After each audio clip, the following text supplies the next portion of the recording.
ఇక అనుమతి లేకుండా స్టూడెంట్ల ఫోటోలు వాడద్దు, 100% జాబ్ గ్యారంటీ హామీలు ఇవ్వరాదు, కోచింగ్ సెంటర్లకు కేంద్ర మార్గదర్శకాలు, ఇన్స్టిట్యూట్లలో మౌలిక సదుపాయాలు ఖచ్చితంగా ఉండాలి, తప్పుడు ప్రకటనలు ఇవ్వరాదని ఆదేశం. సుప్రీంకోర్టు ఇస్తుంది కానీ ఇక్కడ ఎవడు పాటిస్తున్నాడు? విషయం ఏంటంటే వాడు నంబర్ వన్ అంటాడు.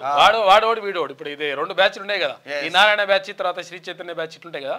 వాడు నంబర్ వన్ అంటాడు. వీడు ఈ కాలేజీలో ఫోటో వేసుకుంటాడు, ఆ కాలేజీ ఫోటో వేసుకుంటాడు. అన్ని కాలేజీ వాళ్ళు ఫోటోలు వేసుకుంటారు. ఏమంటాడు, ఈ నారాయణ వేసుకుంటాడు, ఇక్కడ శ్రీ చైతన్య వేసుకుంటాడు, ఇంకొకరు కూడా వేసుకుంటారు. వేసుకొని ఎవరికైనా నంబర్ వన్ ఏడు చూస్తే కానీ ఆ నంబర్ 1 నోడు ఆ ఫోటో అదే కనిపిస్తుంది.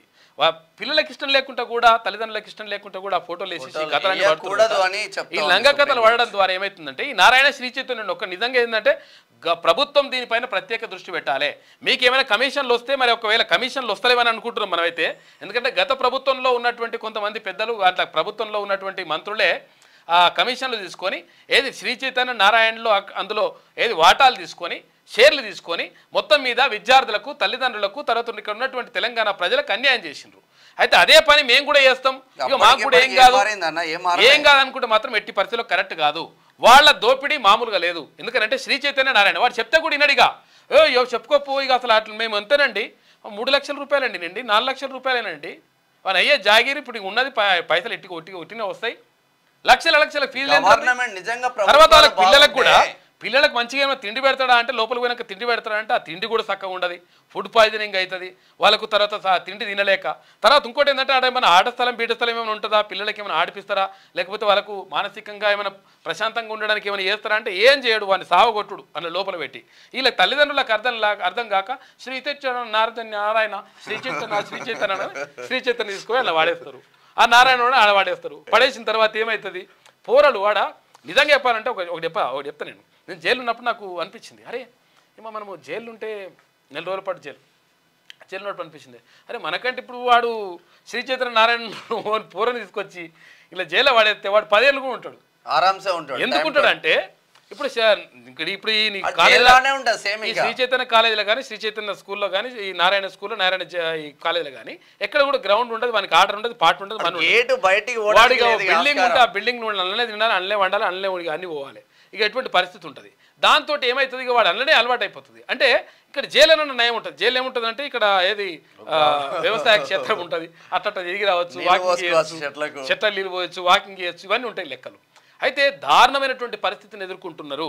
తల్లిదండ్రులు ఏమనుకుంటారంటే మా పిల్లగాడు మంచిగా చదువుతాడు, మా పిల్లగాడిని రిజిస్ట్రేషన్ చేశామండి, చాలా చక్కగా చదువుతాడు వాడు వాని భార్య ఏందో వాని కథ ఏందో మీకు తెలియదు. ఎందుకంటే వాడు లోపల మనసులో పెట్టుకుంటాడు. మీరు అర్థం చేసుకోరు, తల్లిదండ్రులు బాగా గుర్తుపెట్టుకోరు, లోపల మనసులో పెట్టుకుంటారు. అమ్మ నన్ను తీసుకుపోయి ఇలా పడేస్తారు ఈ కొడుకులు అని చెప్పేసి అనుకుంటాడు లోపల తల్లిదండ్రులు కూడా. ఎందుకంటే తల్లిదండ్రుల మీద కూడా ప్రేమ వానికి ఎక్కువ ఉండదు తర్వాత. ఎందుకంటే చిన్నప్పటి నుంచి 5వ తరగతి నుంచో 6వ తరగతి నుంచో తీసుకుపోయి రెసిడెన్షియల్ పడేస్తే వానికి ప్రేమానురాగాలు ఎక్కడ ఉంటాయండి? అది ఇక్కడ ఏది తల్లిదండ్రుల మీద తర్వాత అఫెక్షన్ ఎట్లుంటుంది వాళ్ళకి? అసలు యాక్చువల్గా ఎవరితో ఎట్లా మాట్లాడాలి, ఏం చేయాలి, ఎట్లా నైతిక విలువలు కథా కార్యక్రమం ఎట్లా తెలుస్తుంది, ఇవన్నీ కూడా తెలియకుండా వాడు మొత్తం ఏంటంటే ఏం చేస్తారంటే మీ నాన్న పేరు ఏంటిదిరా, A Pentayya, B Mallayya, the C Ellayya అనగానే ఇగో సి అంటాడు వాడు. అంతేగాని మీ నాయన పేరు ఇటువంటి పరిస్థితి పిల్లలన్న నార్మల్గా. ఇప్పుడు మా బ్రదర్ వాళ్ళ కొడుకున్నాడు, మా పెద్దమ్మ వాళ్ళ కొడుకు, అదే శ్రీ చైతన్య వాడినట్టు వేసిండు ఇంటర్మీడియట్. వాడు 1 నెల రోజులు వేయండి, వానికి చిరాకు వచ్చేసింది. ఈ కాలేజ్ వద్దు చదవకుండా మంచిదని ఇంటికి వచ్చేసిండు. ఇంటికి వచ్చి నార్మల్ చిన్న కాలేజ్ లో జాయిన్ అయ్యండి ఇంటి దగ్గర బీరంగూడలో. వాడికి నీట్ లో 400 పైచీలకు ర్యాంక్ వచ్చింది. ఎక్కడ ప్రతిభున్నోడు ఎక్కడైనా కొట్టగలుగుతాడు. ఇంట్లో కూర్చొని చదివిండు, ప్రతిభున్నోడు ఎట్లైనా కొట్టగలుగుతాడు. ఇక ఒకవేళ ప్రతిభున్నోనికే మళ్ళీ వీళ్ళు సాన పెడతారు, మళ్ళీ సాన పెట్టి స్పెషల్ పెడతారా? ఇదే వస్తే ఇక చూడిగా నార్మల్ నెంబర్ వన్ ఈ లంగా కథలన్నీ బంద్ చేయరు ఇవన్నీ కూడా. ఎందుకంటే ప్రభుత్వాలు కూడా ఎట్టి పరిస్థితుల్లో ప్రభుత్వంలో ఉన్నటువంటి మీకు కమిషన్లు వస్తాయని చెప్పేసి కథలు చేసిరు అనుకో, ఎట్టి పరిస్థితుల్లో కరెక్ట్ కాదు. ఎందుకంటే ప్రజలు గమనిస్తూ ఉన్నారు, ప్రజలు బాధపడతా ఉంటే వాళ్ళ ఉసురు పోసుకొని మీరు పైసలు సంపాదించుకుంటా అంటే ఇది కరెక్ట్ కాదు ఎట్టి పరిస్థితుల్లో. వీడు మొత్తం వాడు నంబర్ 1 లేని కథ లేని లెక్కలేదు. కోర్టు కూడా మంచిగా చెప్పింది. క్యూ న్యూస్ ఛానల్లో పనిచేయటకు అనుభవం గల సీనియర్ వీడియో ఎడిటర్స్ కావాలను సంప్రదించవలసిన నెంబర్ 8688926084. qnewsads@gmail.com ను సంప్రదించండి. లైక్ చేయండి.